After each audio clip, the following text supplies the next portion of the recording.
தங்கமகள் சீரியல்ல ரீசெண்டா முத்துலட்சுமி முதியோர் இல்லம் ஆடுற முத்துப்பாண்டிக்கு வாங்கி கொடுத்ததை தொடர்ந்து மரச்சக்க எண்ணெயை கொடுக்க அந்த முதியோர் இல்லத்துக்கு முத்துலட்சுமி மற்றும் முத்துப்பாண்டி கூடவே அவருடைய மனைவி ஹாசினியும் போக, அப்ப முதியோர் இல்லத்துல இருந்தவங்க முத்துப்பாண்டி முத்துலட்சுமிய கணவன் மனைவின்ற மாதிரி எல்லாம் பேசி ஹாசினியை வெறுப்பேத்த, இதுல கடுப்பான ஹாசினி அங்கிருந்து கிளம்பி போய் அந்த முதியோர் இல்லத்துல இருந்த கோவிலை சுத்தி வர, அப்ப அங்கேயும் முத்துப்பாண்டி முத்துலட்சுமி வந்து ஹாசினி முன்னாடி உட்காந்து ஜாலியா சிரிச்சு பேசிக்கிட்டு இருக்க.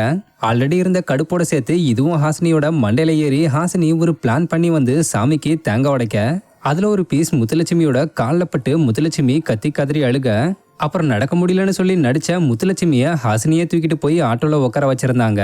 இந்த நிலையில இந்த சீன் சம்பந்தப்பட்ட பிடிஎஸ் வீடியோவை ஹாசினி கேரக்டர்ல நடிச்சுக்கிட்டு வர ஆக்ட்ரஸ் அஸ்வினி ரீசெண்டா ஷேர் பண்ணிருக்காங்க.